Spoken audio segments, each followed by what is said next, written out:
हिसार के लघु सचिवालय के सामने मेरे पीछे देख सकते हैं जीवन कुंडू कांड मामला जो है वो कहीं ना कहीं दूसरा रूप लेता हुआ नजर आ रहा है। उसी के चलते आज दोबारा से एक पंचायत बुलाई गई है। जो कल लाठीचार्ज हुआ, जो किसान संगठन जेल के अंदर बंद हैं, जो किसान साथी वहां पर पहुंचे थे, उनके ऊपर मुकदमे दर्ज किए गए हैं।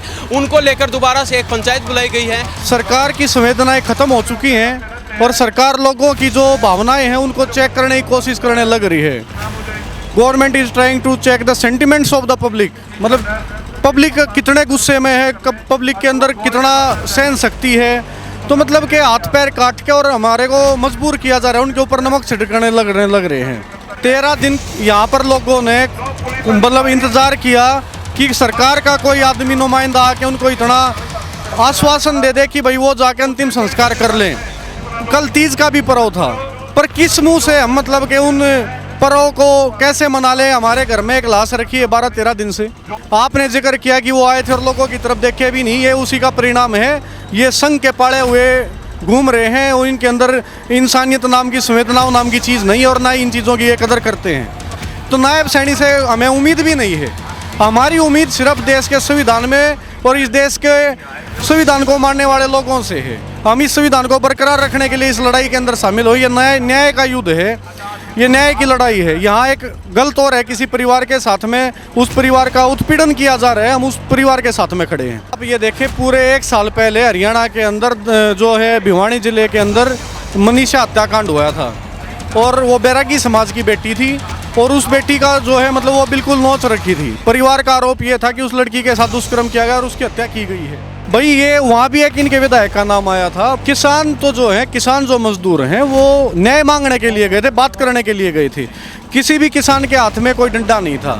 मैं तो ये कह रहा हूँ पुलिस के ऊपर अपहरण का केस दर्ज होना चाहिए। इतने घंटे से हमारे लोगों को गिरफ्तार कर रखा है, उनके ऊपर भी केस दर्ज होना चाहिए। और ये पुलिस जो डीएसपी है, एसपी है, जो लोगों की तरफ बंदूक लेके जो चल रहे हैं, लोगों के ऊपर पत्थर फेंक रहे हैं, ये वो संघ के लोग, इनके दिमाग के अंदर नफरत भर रखी है। उस नफरत की लड़ाई हम लड़ने लग रहे हैं, नफरत के खिलाफ लड़ाई लड़ने लग रहे हैं। क्या न्याय मिल पाएगा जीवन कुंडू?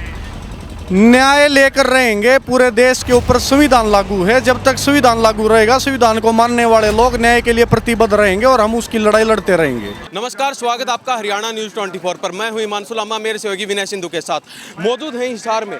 और हिसार के लघु सचिवालय के सामने मेरे पीछे देख सकते हैं जीवन कुंडू कांड मामला जो है वो कहीं ना कहीं दूसरा रूप लेता हुआ नजर आ रहा है। उसी के चलते आज दोबारा से एक पंचायत बुलाई गई है। जो कल लाठीचार्ज हुआ, जो किसान संगठन जेल के अंदर बंद हैं, जो किसान साथी वहां पर पहुंचे थे, उनके ऊपर मुकदमे दर्ज किए गए हैं।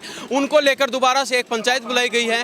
उसी के चलते हमारे साथ जयदेव डागर रोहतक से पार्षद हैं, इनसे खास बातचीत करेंगे क्योंकि इतनी दूर से चलकर यहाँ पर पहुंचे हैं। इसके पीछे की क्या वजह है और क्या संदेश ये देना चाहते हैं वो भी जानने की कोशिश करते हैं। सबसे पहले स्वागत आपका हरियाणा न्यूज़। जी नमस्कार। सबसे पहले जानना चाहेंगे जीवन कुंडू कांड मामला, 15 दिन बीत चुके हैं, न्याय की मांग करें, न्याय नहीं मिल पाता। देखिए, जो सरकार की जिम्मेदारी है और जो सरकार को, जिसके लिए पीड़ित परिवार जो दुख में डूबा हुआ है, उसको उसके आंसू आंखों के नहीं सूखते। और वो जो सरकार उस जिम्मेदारी को निभाने की बजाय उनको उनके हालातों के ऊपर मजबूर छोड़ देती है। और वो परिवार जो इतने गहरे सदमे के अंदर दुख में है, वो परिवार सड़क के ऊपर बैठ के जिंदाबाद मुर्दाबाद करने के लिए मजबूर है।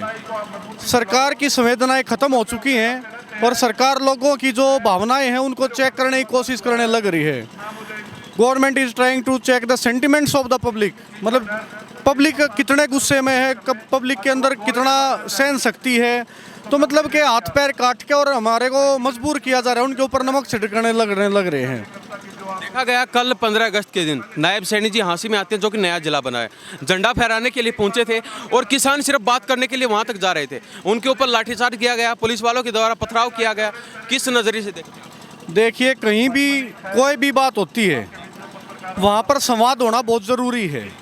13 दिन यहाँ पर लोगों ने मतलब इंतज़ार किया कि सरकार का कोई आदमी नुमाइंदा आके उनको इतना आश्वासन दे दे कि भाई वो जाके अंतिम संस्कार कर लें।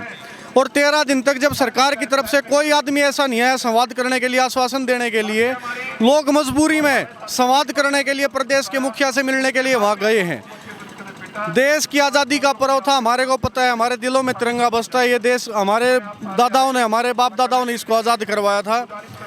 उस देश का कल तीज का भी पर्व था, पर किस मुंह से हम मतलब कि उन पर्व को कैसे मना ले। हमारे घर में एक लाश रखी है 12-13 दिन से, तो हमारे आंखों में आंसू हैं, हम कैसे उस पर्व को मना लेंगे। हम सम्मान करते हैं देश की हर एक चीज़ का, हमारा देश है, हमारा तिरंगा है, हमारा सम्मान है, पर देश का मुखिया भी हमारा है।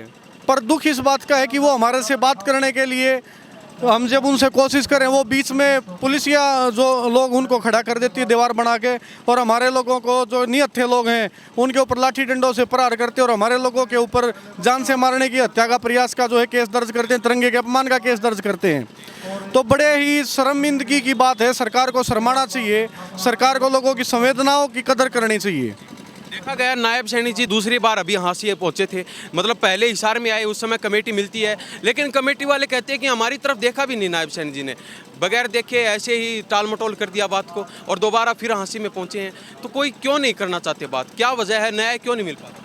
देखिए, नायब सैनी जी संस्थान से राजनीति में आए हैं, वो संस्थान संघ है, और संघ जो आदमी वो हैं जो कायर हैं, जिनके अंदर दुस्साहस है, और जो बिल्कुल मतलब कि जिनके अंदर शर्म नाम की चीज़ नहीं है, संघ के अंदर ये लोगों को सिखाया जाता है।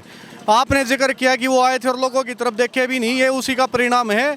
ये संघ के पाले हुए घूम रहे हैं और इनके अंदर इंसानियत नाम की, संवेदनाओं नाम की चीज़ नहीं, और ना ही इन चीज़ों की ये कदर करते हैं।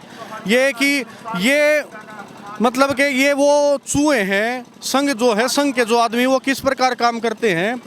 हमारे घर में जो बिस्तर होते हैं, जब हम उनको देखते हैं तो हमारे को पता चलता है चूहों ने इसको कुतर रखा है, पर जब हम उसको ढूंढने निकलते हैं, जब उस बिस्तरों को उठा के हम चौड़े में लाकर अपने आंगन में डालेंगे तो चूहा मिलता नहीं है। तो संघ के लोग ऐसे लोग हैं कि ये अपना नुकसान करते रहते हैं, समाज को तोड़ने का काम करते हैं। हमारा जो सिस्टम है, हरियाणा का जो भाईचारा है, वो सुई का काम करता है, जोड़ने का काम करता है, और जो ये संघी हैं ये कैंची का काम करते हैं, काटने का काम करते हैं, बांटने का काम करते हैं। तो नायब सैनी से हमें उम्मीद भी नहीं है। हमारी उम्मीद सिर्फ देश के संविधान में और इस देश के संविधान को मानने वाले लोगों से है। हम इस संविधान को बरकरार रखने के लिए इस लड़ाई के अंदर शामिल हो। ये न्याय का युद्ध है, ये न्याय की लड़ाई है। यहाँ एक गलत और है, किसी परिवार के साथ में उस परिवार का उत्पीड़न किया जा रहा है, हम उस परिवार के साथ में खड़े हैं। देखा गया यहाँ से चर्चा चल रही है कि एक बीजेपी का विधायक है, उनके लिव इन में यानी कि ब्लड रिलेशन में वो व्यक्ति बताया जा रहा है जो मेन आरोपी है, तो उसको किस पत्रकार महोदय, आप ये देखें, पूरे 1 साल पहले हरियाणा के अंदर जो है भिवानी जिले के अंदर मनीषा हत्याकांड हुआ था, और वो बैरागी समाज की बेटी थी, और उस बेटी का जो है मतलब वो बिल्कुल नोच रखी थी। परिवार का आरोप ये था कि उस लड़की के साथ दुष्कर्म किया गया और उसकी हत्या की गई है, और उसके बावजूद ये वही सरकार आज सीबीआई से क्लोजर रिपोर्ट दिलवा रही है, ये कह के कि उस लड़की ने सुसाइड कर रखी थी। भाई ये वहाँ भी एक इनके विधायक का नाम आया था, पूरा उछड़ा था मीडिया के, आप साथियों को मेरे से भी ज़्यादा बेहतर पता है और पूरे हरियाणा को पता है। इन लोगों ने ये किसी भी स्तर तक चले जाते हैं सिर्फ अपने लोगों को बचाने के लिए। संघ, जिस संघ का मैंने अभी जिक्र किया, ये वो संघी लोग हैं जो जिनके अंदर ना भावनाएं हैं, ना इमोशंस हैं, ना कदर है संवेदनाओं की, ये वही लोग हैं। और इन लोगों के खिलाफ, इस विचारधारा के खिलाफ हम खड़े हैं, हमारा भाईचारा खड़ा है, हमारे बुजुर्ग खड़े हैं, और इसके खिलाफ हम अपनी आखिरी दम तक की हम अपनी लड़ाई लड़ेंगे। कल जो लाठीचार्ज हुआ उसके अंदर देखा गया खुद पुलिस वालों के द्वारा पथराव किया जा रहा था, लाठी डंडे बरसाए जा रहे थे, बाकी किसानों की तरफ से ऐसा कुछ भी माहौल देखा नहीं। किसान तो जो है, किसान जो मजदूर हैं वो न्याय मांगने के लिए गए थे, बात करने के लिए गए थे। किसी भी किसान के हाथ में कोई डंडा नहीं था। ये जो कह रहे हैं हत्या का प्रयास करने की जो बात है, हत्या का प्रयास करने की अगर संवैधानिक तरीके से हम बात करें तो उसके लिए कोई कारण होना चाहिए कि हम किसी आदमी को जाके मार रहे हैं। जिस आदमी के बयानों के ऊपर ये मामला दर्ज करवाया गया, उस आदमी को कोई भी व्यक्तिगत तौर के ऊपर नहीं जानता। रही दूसरी बात मारने की, तो हत्या का प्रयास आदमी हाथों से नहीं कर सकता, उसके लिए कोई हथियार होना चाहिए। क्या पुलिस के पास कोई ऐसी बरामदगी है? तीसरी बात, पुलिस को पकड़ के उनको मजिस्ट्रेट के सामने अब तक पेश कर देना चाहिए था, क्या उनको पेश किया गया? चौथी बात, हत्या का प्रयास करने की जो बात कही जा रही है, क्या कोई इतनी गंभीर चोट है जिसके भी आपके ऊपर हत्या प्रयास करने का केस दर्ज कर दिया जाए? ये एक ड्रामा है, दबाने की कोशिश है, ये इनकी बंदर घुरखी है और कुछ नहीं है।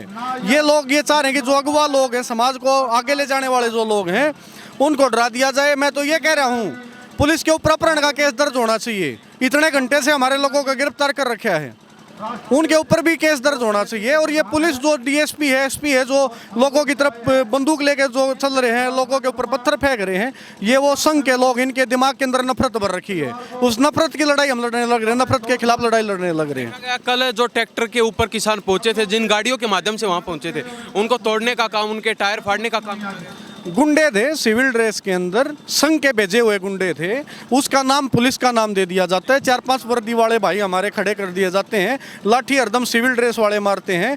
1 महीना पहले अगर आप जाओगे जंतर मंतर के ऊपर, जो शिक्षा मंत्री के इस्तीफे को लेकर जो धरना प्रदर्शन किया जा रहा था, वहाँ भी सेम यही बात थी कि वहाँ लड़कियों के ऊपर, जो लड़कियों के प्राइवेट पार्ट थे, वहाँ पर सिविल ड्रेस के अंदर आके ये संघ के गुंडे जो हैं उनके ऊपर चोट मारने लग रहे थे। ये वही पूरा परिदृश्य है।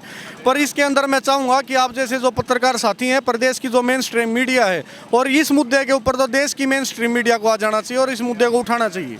क्या न्याय मिल पाएगा जीवन कुंडू?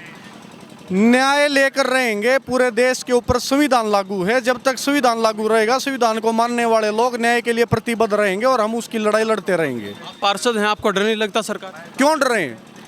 कोई चोर हम नहीं, डाकू हम नहीं, बदमाश हम नहीं, हम क्यों डर रहे? हम अपने जिन लोगों ने हमारे को बना रखे, ये हमारे चाचा ताऊ, हमारे भाई बंद खड़े हैं, जिनके हकों के ऊपर जब बात आएगी तो हम जरूर खड़े होंगे और डरने की कोई जरूरत नहीं। संघियों से हम क्या डरेंगे? ये तो कायर थे, इनका क्या रोल है? हमारे बाप दादाओं ने आज़ादी में कुर्बानी दी है, यातना ऐसे ही है, हम उनके बच्चे हैं, हम किसान मजदूर के बच्चे हैं, हम इन कायरों से क्या डरेंगे? बहुत बहुत धन्यवाद। Thank you. जी, क्या नाम? ओम प्रकाश नाम है जी। क्या कहना चाहेंगे जो ये कल जो प्रकरण देखा गया इसमें? भाई जो अंग्रेजों ने किया था पीछे आज़ादी से पहले, वो का वो रूप हमें देखने को मिला। हमारे जो ट्रैक्टर लेके जा रहे थे, लेडीज़ों को ऊपर लाठी चार्ज, 80-80 साल के बुजुर्गों के ऊपर भी, और बंदूक पुलिस की तानी जा रही है सिविल ड्रेस के अंदर। और हमें शांति प्रिय प्रोडक्ट्स के लिए जा रहे थे, किसान, कमेरा वर्ग और ये सभी लोग अपनी बात सीम को रखने के लिए जा रहे थे। भाई ये डेड बॉडी 14-15 दिन से पड़ी है। हमारे रीति रिवाज में, हिंदुस्तान में, हमें समाज में कोई भी किसी प्रकार से भी, और इसकी तो मर्डर करके हत्या कर रखी है, इसका दाग संस्कार हो, और आज तक तो 13 हो जा 14 दिन हो गए, हम आज उसकी डेड बॉडी वहीं पड़ी उस परिवार के साथ। उस हमारा पूरा हरियाणा, हमारे देश के और हमारे साथ क्या बीती होगी जिसकी डेड बॉडी आज भी मोर्चर में है, और सरकार उसके ऊपर भी राजनीति कर रही है। यही डेड बॉडी एक करनाल में हुई थी बीरू जी की, उस पर 250 केस है। उनका एमएलए बोल के 10 घंटे में रिजल्ट काटने की बात करा। हम तो 14 दिन से अपील करें, पूरे किसान सरदारी, पूरे समाज, राजनीतिक पार्टी, आप बुद्धिजीवी, कर्मचारी संगठन, सभी संगठन मांग कर रहे हैं, और सरकार का तक जूं तक नहीं। सरकार हमें बांटना चाह रही है, इस बंटने नहीं देंगे और समाज को जोड़ने की बात करें। हम 36 बरादरी को साथ लेके चलने वाले लोग हैं। हम कहना चाहते हैं, समय रहते हुए सरकार इस बात के उनको पकड़े, गिरफ्तार करे या मर्डर करे, उनका बुलडोजर चलाए और इस दुख की घड़ी में उस परिवार के साथ हों। बीजेपी का कोई भी पदाधिकारी, कोई कार्यकर्ता, कोई एमएलए, एमपी, इनमें कोई सूझबूझ नहीं किया कि इसमें बात करे, संगठन से बात करे, कमेटी से बात करे, उसका दाग संस्कार करें और उनको गिरफ्तार करें। मैं सीआईडी के माध्यम से सरकार को कहना चाहता हूं, हम भी इतने कमज़ोर नहीं, हम कहर नहीं हैं, हम भी भगत सिंह, राजगुरु, सुखदेव और झांसी की रानी की तीन, हमारे में भी खून का कतरा है। जब तक आखिरी कतरा रहेगा तब तक सरकार के साथ लड़ते रहेंगे और अपना न्याय मांगते रहेंगे, और जीवन के तारे को जब तक गिरफ्तार नहीं करें, इस आंदोलन को कितना लंबा चलना पड़ जो, हम पीछे नहीं हटेंगे। हम कितनी बड़ी कुर्बानियाँ देनी पड़ जो, कितना भी बलिदानी देनी पड़ी हो, उससे भी पीछे नहीं हटेंगे। धन्यवाद। ये हमारे साथ जयदेव डागर है, जो रोहतक से पार्षद हैं, वो हमारे साथ मौजूद थे। इनसे खास बातचीत की है और इन्होंने ऐलान कर दिया है कि कितना भी लंबा आंदोलन चले, लेकिन हम झुकने वाले, डरने वाले किसी भी हालत में नहीं हैं। हम न्याय लेकर रहेंगे, चाहे कुछ भी करना पड़े। तो इनके बारे में आपकी क्या प्रतिक्रिया है? इन्हीं सब बातों के साथ मैं हिमांशु लांबा, मेरे सहयोगी विनय सिंधु के साथ हरियाणा न्यूज़ 24। नमस्कार, जय हिंद।